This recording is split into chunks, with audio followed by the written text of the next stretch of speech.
El caso de hoy nos trae a Campeche, una ciudad tranquila que pasó a ser el sorprendente escenario de un crimen desgarrador.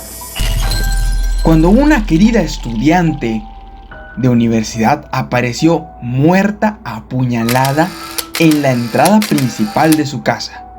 Al iniciar la búsqueda del asesino de Karime, la policía nunca pudo haber imaginado la estela de muerte y destrucción que descubriría.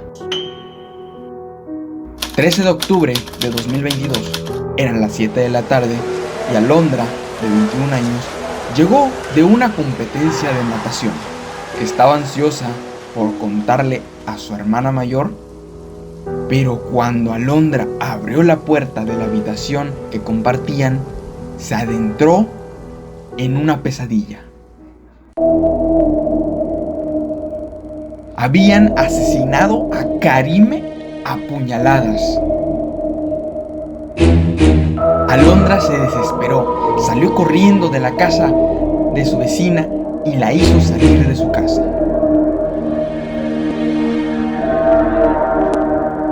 La vecina de Alondra pudo llamar a emergencias. Los investigadores llegaron instantes después. La escena del crimen que hallaron parecía salida de una película de terror. Fue horrible, fue horrible. Estaba desnuda de la cintura para abajo, a excepción de unos calcetines. Tenía lo que era una punzada o un corte en el abdomen de unos 10 a 12 centímetros. Era la escena más horrible que jamás había visto en mi vida. Tenía una mordaza cubriéndole la boca y había mucha sangre en el piso y todos lados. Los experimentados investigadores se quedaron anodadados por el salvajismo del que había sido objeto la joven de 21 años.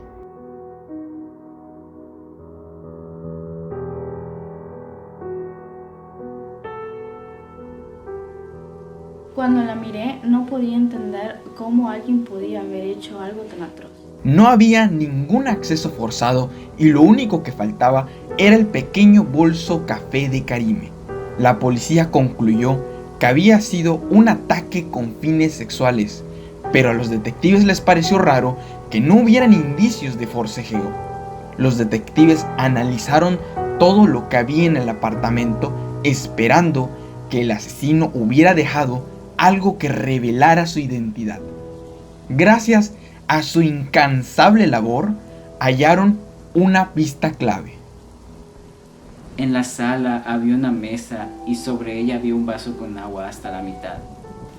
Los peritos le aplicaron polvo al vaso y enseguida encontraron las huellas.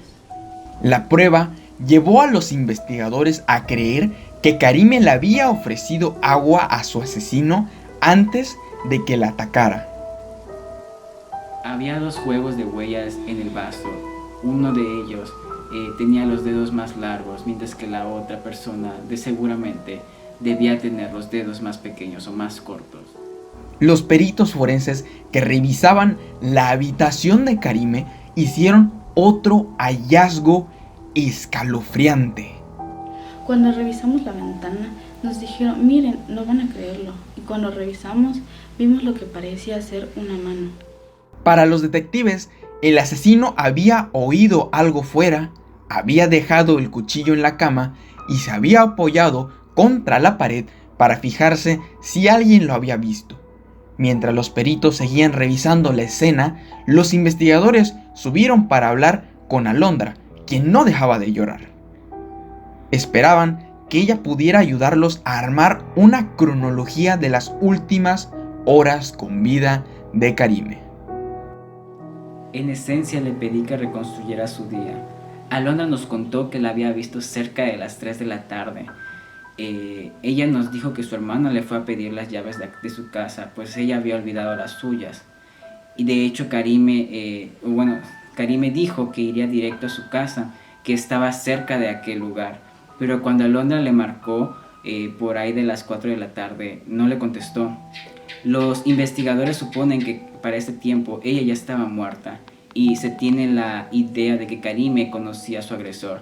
De hecho, se llegó a considerar que Karime y el agresor tenían una relación de confianza. Hallamos un abrigo en una de las sillas de la sala de estar y encontramos una licencia dentro de este abrigo. La licencia de conducir pertenecía al novio de Karime, Eduardo. Enseguida lo consideramos sospechoso. Los detectives no perdieron y buscaron al joven. El dolor de la familia era un gran peso para los detectives asignados al caso y los impulsaba aún más a llevar al asesino ante la justicia. Las huellas ubicaban al asesino en la sala. Si las huellas dactilares y palmares coincidían, teníamos al asesino. Y la primera persona con la que querían hablar era el novio de Karime, Eduardo. Los detectives habían hallado su licencia de conducir en una chaqueta en la escena del crimen. La policía no le dijo a Eduardo lo que había pasado con Karime, esperando que el joven revelara que ya sabía que la habían asesinado. Ellos no me decían lo que estaba pasando. Eduardo les contó a los detectives que esperaba ver a Karime, pero ella no había llamado para confirmar sus planes. Los investigadores trataron de poner nervioso al joven diciéndole que lo habían visto en el fraccionamiento, pero el plan no funcionó. Eduardo seguía negando estar en la zona y tenía una explicación sencilla del por qué habían hallado su licencia de conducir en la escena del crimen en el bolsillo de la chaqueta. La del departamento no era mi chaqueta, era la chaqueta de Karime con mis cosas en sus bolsas. Cuando los investigadores descubrieron que las huellas dactilares y palmares de Eduardo no coincidían con las halladas en la escena, confirmaron que él decía la verdad. Cuando se fue de la estación esa noche, nos alegramos de que no estuviera implicado. Cuando la hermana de Karime se enteró de que habían interrogado a él y lo habían descartado como posible sospechoso, sintió alivio, pero no se sorprendió. Al desligar a Eduardo del hecho, los detectives recorrieron el fraccionamiento esperando hallar a alguien que hubiera visto a la joven antes de producirse el ataque.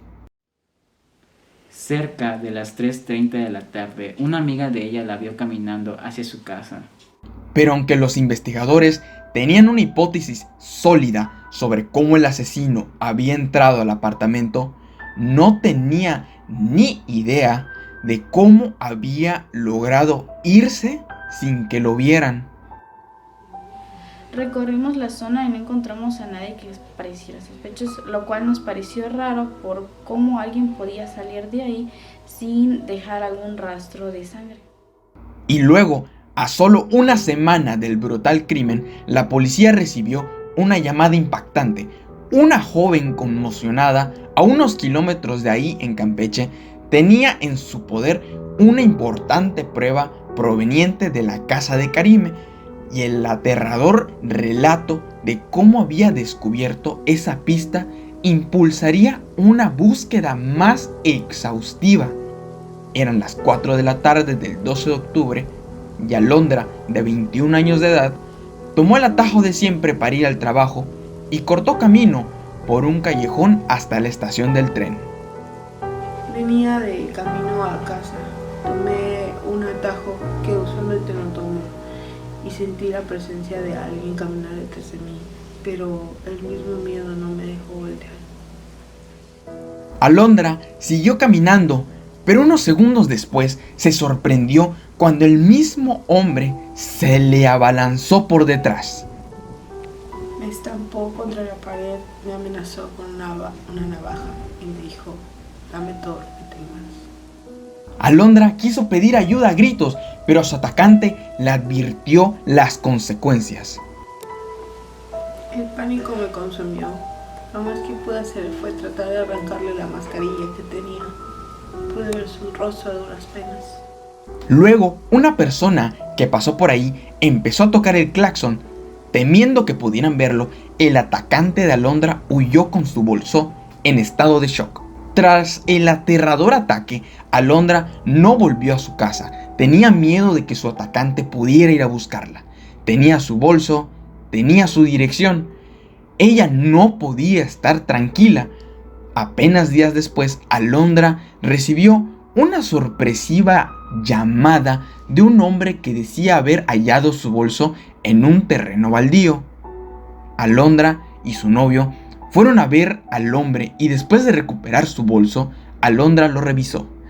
Se sorprendió al ver que no faltaba nada salvo el dinero. De hecho, había algo dentro del bolso que ni siquiera era suyo. Vi un bolso que me resultó extrañamente familiar y lo revisé con la esperanza de estar equivocada. Pero no fue así. Encontré la identificación de mi hermana Karime. Alondra habló a la policía con la intención de dar el aviso que el mismo criminal que la había asaltado podría ser alguien relacionado con la muerte de Karime. Desviaron la llamada de Alondra al detective Ángel, que escuchó pasmado y en silencio el relato de la joven.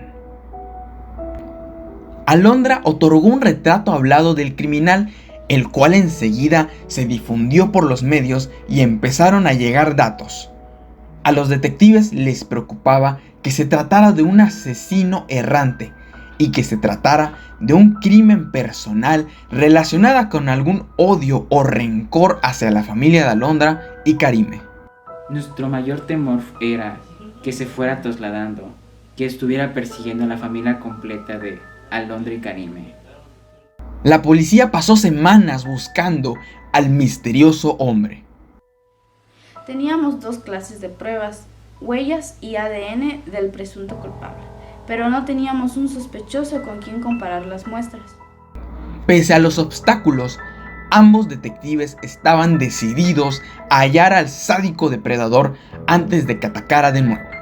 Una noche, el oficial Alberto creyó encontrar a un sujeto que coincidía con el retrato proporcionado por Alondra. Lo siguió e intentó hablar con él. Se notaba nervioso y apresurado. Hola, ¿qué tal? Buenas noches. Por favor, ¿podría darme su licencia para su identificación? Por favor. ¿Usted viene en estado alcohólico? Sí. ¿Podría dármelo rápido? ¿Puede decirme su nombre por lo menos antes de dármelo? ¿Le parece? No, yo estoy pidiendo licencia de conducir. Ok. Por favor, que sea rápido. Perdón. Veo que usted anda algo alterado. Por favor, ¿puede bajar del auto? eh, Si no me permite su licencia. eh, Permítase, bájese del auto. ¿Qué tal Esta es una licencia de estudiante. Me debe de otorgar quiere la licencia entonces? de conducir. Por favor, disminuye, baje Estoy del auto. ofreciendo. ¿Qué le Por favor, parece? hagamos esto de manera más rápida. Baje del automóvil. Baje ¿Qué del le parece automóvil, esto? caballero. No, yo no deseo nada de esto. Baje del auto. Vamos. Hagamos esto rápido, hermano. Baja del auto. ¿Qué quieres, estúpido? No me mande así. Por favor, baje del auto. ¿Qué? Así es. Hagamos ¿Qué esto de quieres, manera más hermano? rápida. ¿Tienes algún problema? Gracias, caballero. Dese Ey. la vuelta. Dese la vuelta. Santos cielos, dese la viejo, vuelta. Ya. tranquilízate. El hombre fue arrestado. Su nombre era Fares Caballero. El detective Ángel se comunicó con Alondra, la sobreviviente del último ataque, y le preguntó si podía identificar al agresor en una rueda de reconocimiento. Alondra sintió pavor cuando vio a Fares. Mi reacción fue echarme para atrás y decir, es él. No tenía ninguna duda sobre eso. La policía de Campeche luego comparó las huellas dactilares de Fares con las que se habían hallado en la casa de Karime.